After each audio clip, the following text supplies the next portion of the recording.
Olá, querido. Deus abençoe a sua vida. Nós estamos abordando de modo panorâmico as cartas pastorais. Nós já trabalhamos a primeira carta a Timóteo e também a carta a Tito. E hoje nós vamos trabalhar a segunda carta a Timóteo. Na verdade, dá continuidade, porque já começamos falando dessa segunda carta. Mas antes de entrarmos no assunto de hoje, peço a você que se inscreva no canal, compartilhe os vídeos, se eles têm abençoado a sua vida, dê um like também, que isso é importante, e acione o sino para que você receba toda semana um vídeo novo. No vídeo de hoje, nós queremos falar da fidelidade ao Evangelho que Timóteo deveria ter. Paulo, ele bate nessa tecla. Timóteo, seja fiel ao Evangelho. Não abra mão da fidelidade. E essa carta, queridos, ela não está restrita a Timóteo. Ela não ficou no passado. Ela foi escrita há cerca de 2000 anos atrás, mas ela não foi somente para aquela geração, para aquele povo, para a igreja primitiva. Essa carta, ela continua tendo o mesmo efeito de mudar vidas, de mudar comportamentos, de instruir pessoas, de aconselhar. E Paulo também ele fala muito em aconselhamento para Timóteo. E esses aconselhamentos não ficaram também restritos a Timóteo. Eles têm mudado a sorte de muitas pessoas. Têm mudado a minha vida, têm mudado a sua vida e têm mudado a vida daqueles que têm ouvido, têm lido essas cartas. Não só a segunda, mas a primeira. Mas, quem sabe, até todas as 13 cartas que Paulo escreveu. Todas elas têm lições extraordinárias. E essas lições têm nos ajudado muito a viver nesse mundo tão tenebroso, nesse mundo tão mau, nesse mundo tão cruel. E, através dos escritos, através da leitura, através desses vídeos, como tem nos ajudado, como tem nos abençoado. É por isso que nós pedimos para que você compartilhe, para que outras pessoas sejam também abençoadas. Amados, na primeira prisão, no capítulo 28 de Atos dos Apóstolos, a gente sabe que Paulo ele foi libertado dessa primeira prisão. Como é que a gente sabe? Através das evidências internas dos escritos. Quando Paulo escreveu as cartas da prisão, que são 4 cartas, Efésios, Filipenses, Colossenses e Filemão. Então, nas entrelinhas dessas cartas, há evidência de que Paulo ele pediu oração para a igreja, para que a igreja intercedesse diante de Deus, para que ele fosse livre dessa prisão, dessa primeira prisão, e que ele pudesse dar continuidade à sua missão, à sua 4ª viagem missionária. E, de fato, isso aconteceu. E a gente pode ver essas evidências em Filipenses, no capítulo 1, versículo 19, quando Paulo ele diz assim: pois sei que o que me aconteceu resultará em minha libertação, graças às orações de vocês e ao auxílio do Espírito de Jesus Cristo. Então, veja a importância da intercessão. Por isso que a Bíblia diz assim: orai uns pelos outros. Paulo diz em Tessalonicenses 1,17, orai sem cessar. Então, não deixe de orar pelo seu irmão, não deixe de orar pelo seu próximo, não deixe de orar pelo nosso país, pelo Rio de Janeiro, para que Deus mude a sorte desse país, mude o rumo dessa sociedade, das instituições, para que esses líderes sejam honestos, para que eles possam cumprir com o seu papel de terem sido escolhidos para governar bem, para governar com honestidade. Então, as orações da igreja, ela muda o quadro, muda a sorte, porque mudou o quadro no passado e tem mudado o quadro no presente, isso é fato, e certamente mudará o quadro no futuro. Uma outra evidência de que Paulo foi livre da prisão está em Filemão, também uma carta da prisão, no versículo 22, capítulo 1, quando Paulo diz assim: além disso, prepare-me um aposento. Ele pede para Filemão preparar um aposento. Então, Ele não iria pedir um aposento, iria pedir uma hospedagem, se ele não tivesse livre. Ele diz assim, porque graças às orações, às suas orações, as orações da igreja, espero poder ser restituído a vocês. E ele tinha essa convicção de que ele seria restituído, seria livre, seria liberto ou libertado dessa primeira prisão.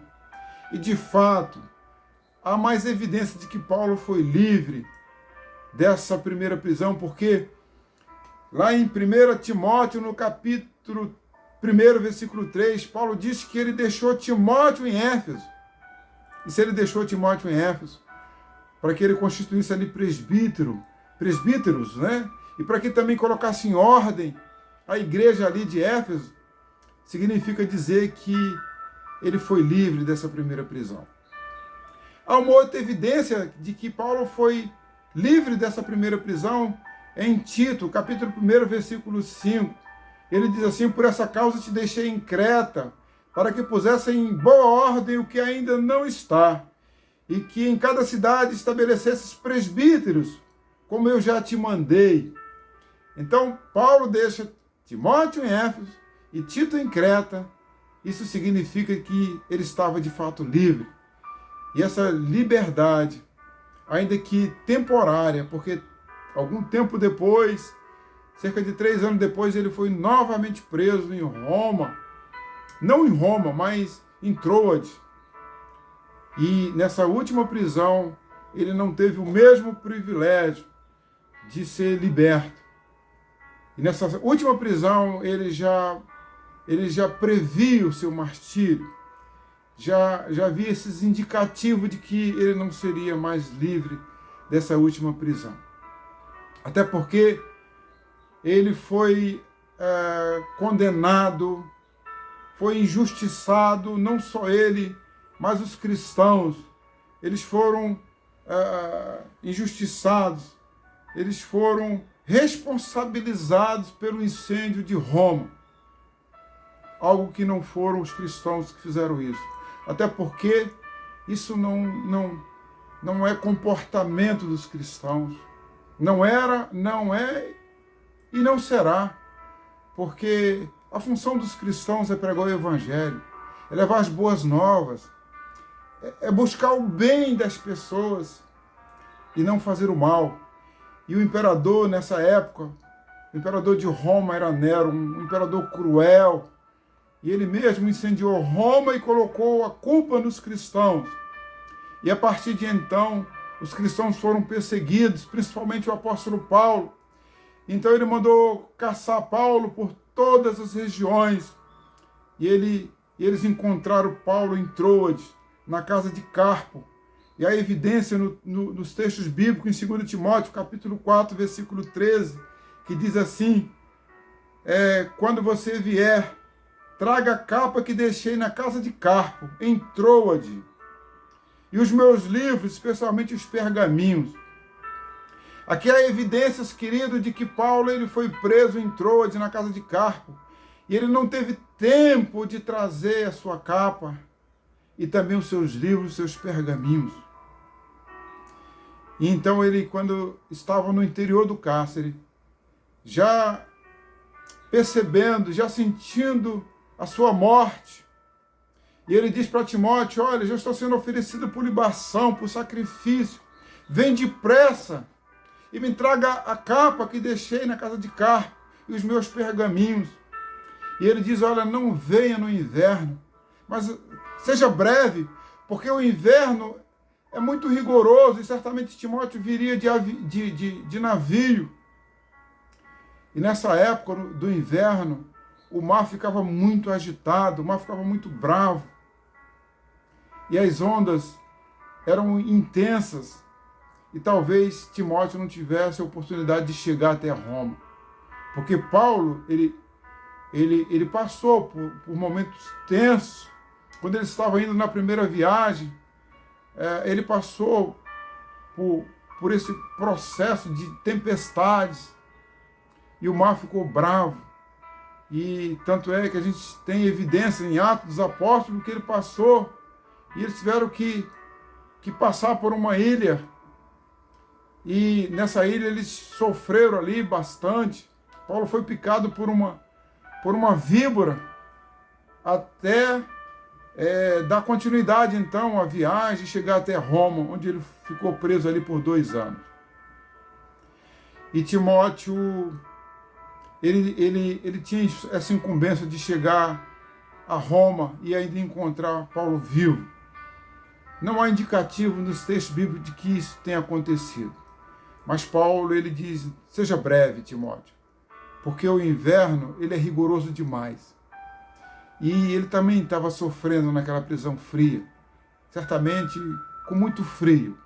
E ele pede para que essa capa chegasse rápido, porque senão Timóteo não o veria mais vivo. E a gente não sabe se realmente isso aconteceu. Amados, no próximo vídeo nós vamos falar um pouco acerca dos conselhos e de algumas questões que estão inseridas no interior dessa segunda carta. Aconselhamentos que marcaram a vida de Timóteo e que também tem marcado a vida da igreja dos nossos dias. Muito obrigado pela sua atenção. Deus continue abençoando a sua vida e obrigado aí por dar um like, por compartilhar esses vídeos que estão abençoando muitas pessoas. Algumas pessoas têm me perguntado como adquirir o livro de Jerusalém a Roma, o livro que nós publicamos, para que você possa se aprofundar um pouco mais. Você pode entrar na editora Pod, que foi essa editora que publicou o nosso livro. Vou colocar também o link aí no vídeo para que facilite também a sua vida. E aqui no Rio de Janeiro, você pode entrar em contato com a gente pode fazer chegar também esse livro por um preço de custo. Fique com Deus e um abraço.